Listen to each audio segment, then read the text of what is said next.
everyone. I'm Vlad Vita. Nice to meet you all. Kalispera.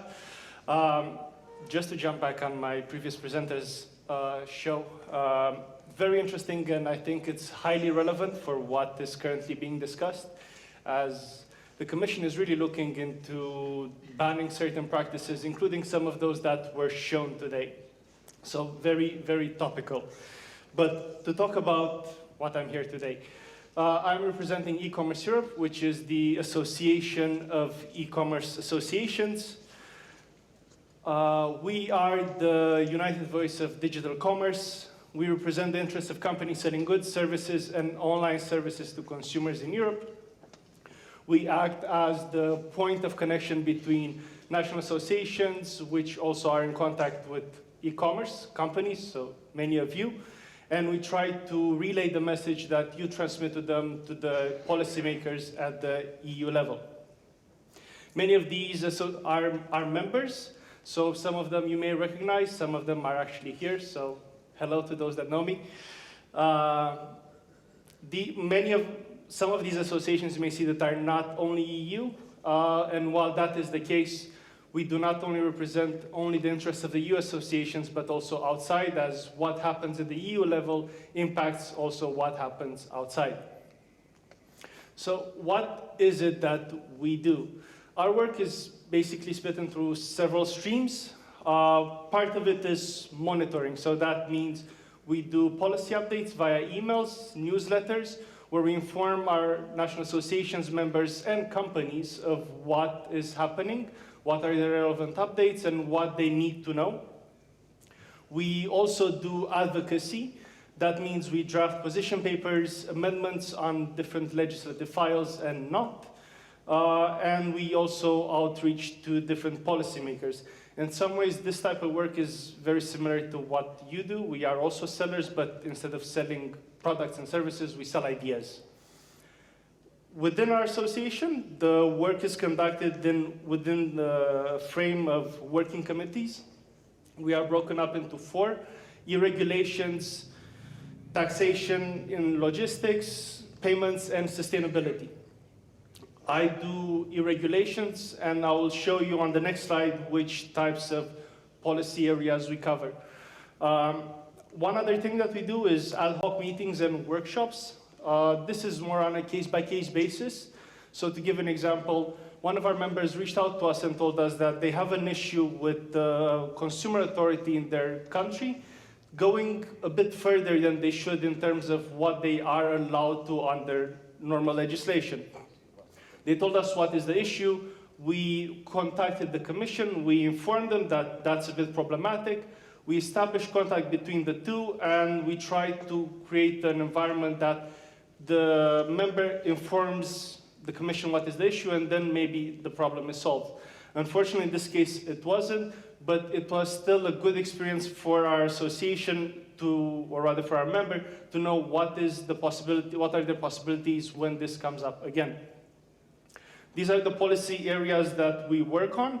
I deal with issues related to data protection, consumer policies, and competition, whereas many of my colleagues deal with digital transactions, sustainability, tax issues, and logistics. So to go down into the meat of this presentation, we, as an association in cooperation with Ecommerce, another association in Brussels, we prepare on a yearly basis European e-commerce report. This basically summarizes some of the developments in terms of e-commerce growth, but also how e-commerce evolves in Europe. The report covers 37 countries across 5 regions: Western Europe, Central Europe, Northern Europe, Eastern Europe, and Southern Europe. In this slide, you can see some of the stats that we have within our report. In terms of this analyzes internet penetration and how that is perceived and present currently in the EU. Or rather, this is in the 37 regions. And the next slide you'll see in the EU. So currently, this is at around 92% in terms of internet penetration, with South and Eastern Europe lagging behind Northern and Western Europe. The countries that are furthest behind in terms of internet penetration are Albania with 79%, Bosnia Herzegovina with 80%, and Croatia and Bulgaria with 83%. What is useful to say here is that some of the countries that rank quite high in this regard are Denmark and Estonia, and they are one of the best countries in terms of e-governance for digitalization.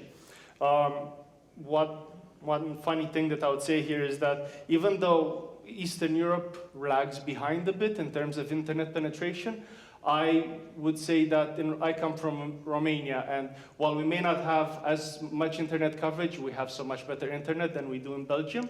So even though we lag behind in that sense, I think overall we will catch up and it will be much better than what we have. In terms of e-shoppers and growth, the number overall, as you can see here, is more or less stable in terms of growth between the years. This has slowed down mainly due to a hyper-growth period which was facilitated, so to say, by the COVID pandemic.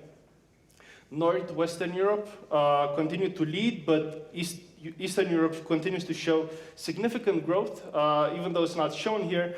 But it grew from 41% the year before to 48% here.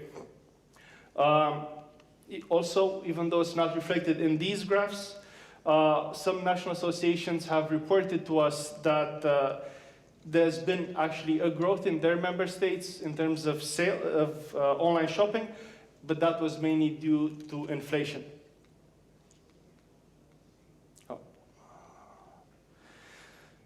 Turnover in Europe. So there's been a saturation in terms of e-commerce in Europe due to COVID in 2022. Regions without an inflationary impact in 2022 were South and Eastern Europe, which report actually a growth of 5% and 13%. However, in 2013, inflation decreased and e-commerce growth is expected at around 2%. Within the EU 27, this is the same, but these are adjusted for the region itself. So per region, Western Europe, in terms of turnover, has the highest share, around at 67%, whereas in B2C,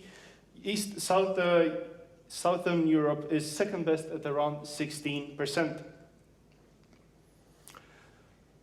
If you want to read the reports, you can find them here. You have the QR codes, but before moving on to my next slide, I'd also like to provide some additional insights which some of our members reported when we put together the report.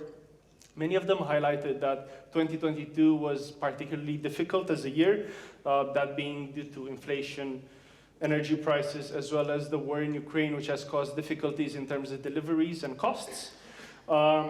Another country's growth, while it was present, it was not necessarily due to an increase in volume of sales, but rather due to inflation itself. And what is also relevant, something that I think has been talked about today as well, is technology and AI. Members report that they expect applications such as 5G, optic fiber, AI, ChatGPT as well, to increase e-commerce penetration and to improve the quality of their services and activities. Now, how these things connect to the work that I do. One of the other things that we have done within our association is a European manifesto. As you may know, in June of this year, there's going to be European Parliament elections. And based on the input that we received from our members, as well as things that we have been trying to tell members of the Parliament and the Commission and Council and such, we've tried to pass on some messages of what is important for our associations and for our members. And we have basically summed these things up to 6 principles. One of them is closing the loop on the EU circular market. What this means is a point related on sustainability being a goal for the EU single market for waste management and circular models to improve. Next point is on streamlining data requirements for business compliance and growth.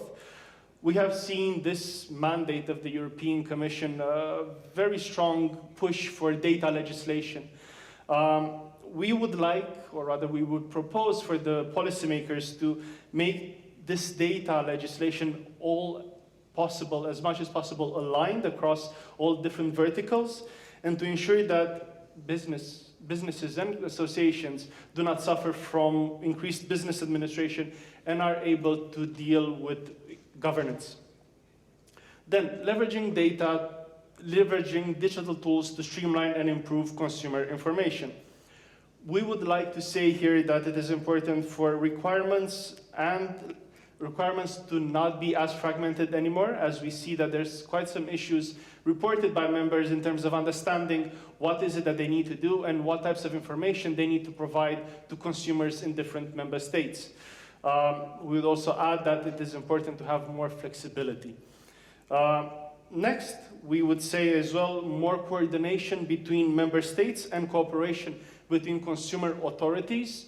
We see quite often that authorities simply do not communicate, and some member states go ahead with legislation, they make a rule change, and then a different country applies the rule in a different way.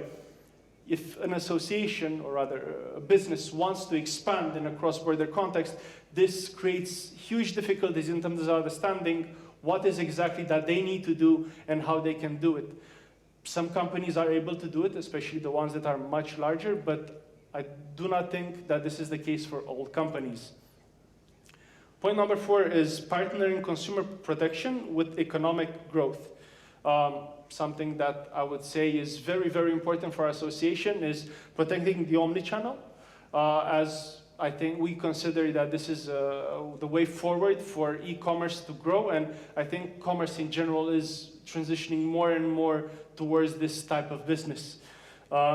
We also say that we do not want more rules, but rather the rules that are currently in place to be applied effectively and enforced properly, given that there's been a huge amount of laws that have been passed in the past mandate. Building an innovative and competitive retail landscape. This is simply a matter of future-proofing rules on open banking and designing a strong and workable digital euro. Finally, ensuring a streamlined taxation policy and seamless flow of parcels. This is about increasing interoperability of portals for databases, aligning legislation overall, but this is, I think, a point that is applicable for all my previous ideas, as well as ensuring that there's clear guidance for the way that the rules should be applied. This is currently an expectation of how the next European Parliament may look like. As you may see here, some changes on one side, some less on the other, but what is likely is that the current European Parliament will swing more to the right, with an increase of some ID being the far right and ECR, which are conservative, which may or may not favor businesses overall. It is possible that businesses may benefit from this because right-leaning political groups tend to be more flexible in terms of data legislation, as well as being more open and business-friendly. But at the same time, the far-right groups or other groups may become more likely to block certain rules because they do not see them being favorable for their national legislations.